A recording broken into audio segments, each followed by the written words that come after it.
If you're trying to get an admission or you're trying to apply for scholarship into a university abroad, whether be it America, in Canada, in UK, India, Russia, Spain, wherever you're trying to apply for a scholarship, it's always good for you as a student to be prepared first. You want to get your documents ready, all intact before you applying.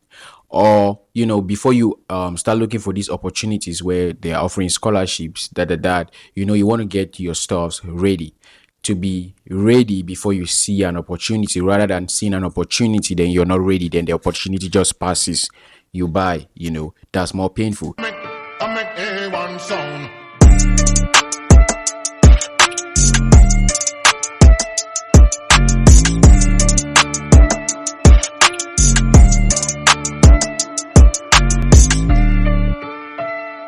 So a few documents that you can put together before searching out for these scholarships. I'm going to be helping you. You want to make sure you have a passport. One, the passport is very important, whether be it you're playing the lottery or you're trying to apply for a scholarship. Make sure you always have your passport, and make sure it's not expired, or it's up to date. Make sure your passport is up to date. Always check it. I mean, you can't travel without a passport.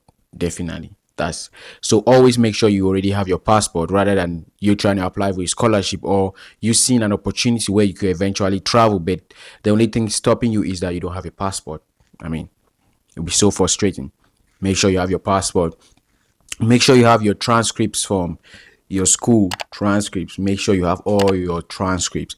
Like, let's say, for example, I'm from Cameroon originally, right? You want to make sure you have your advanced level, your ordinary level transcripts and certificates. If you've gone to the university, you want to make sure you have your university certificates, the transcripts too, college certificates, college transcripts. You want to make sure if you did a master program and you're trying to apply for a scholarship, make sure you already have those stuffs updated, up to date, not old ones. Make sure if it's getting old, it's not a big deal if you apply for another one. Apply for a newer one, so each time when you scan it's more clear. Passport, transcript, official documents. You want to make sure you have your birth certificate updated birth certificate.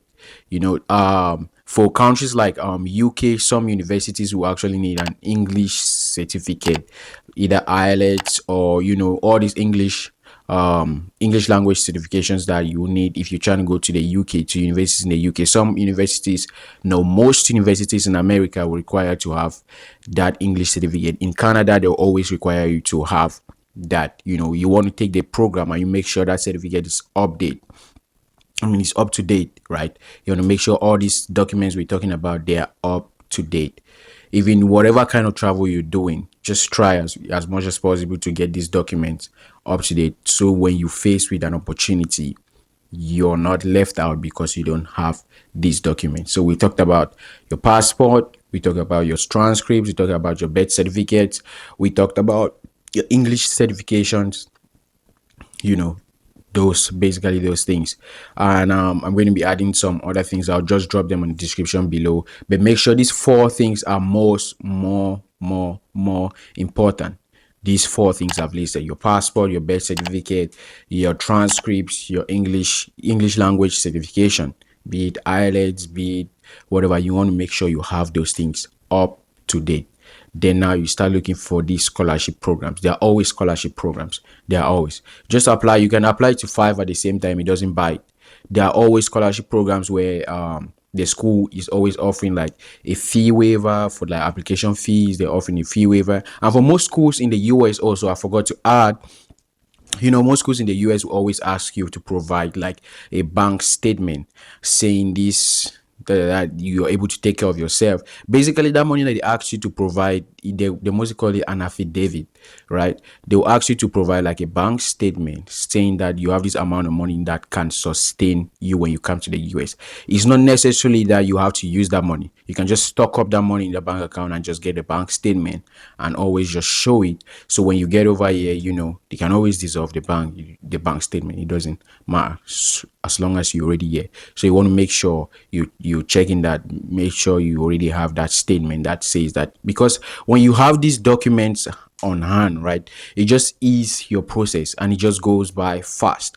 Not that in the middle of the process you don't have this document. Now you have to start rushing around looking for this document, looking for that document, looking for that other document. It just makes you confused and you're just all over the place. You understand? So you want to make sure you have these things handy and ready to go. So when you face with the opportunity, you can just strike and you just get your scholarship. I've seen people who have gotten scholarships from different schools just because at the time they saw an amazing opportunity. They had these stuffs and all they needed was just to upload their stuffs in the portal and they just got accepted and went for their visa interview, were granted their visas and they flew. But you want to make sure you have these things, make sure you have them. And if this channel has been blessing you, the content of this channel has been blessing you, make sure you like, make sure you subscribe, make sure you leave us a comment in the comment section below, and stay tuned to this YouTube channel because we're going to be dropping more contents, more amazing contents like these to help people who are trying to look for scholarships to study in the US, UK, Canada, wherever. See you soon. Peace. I make A1 sound.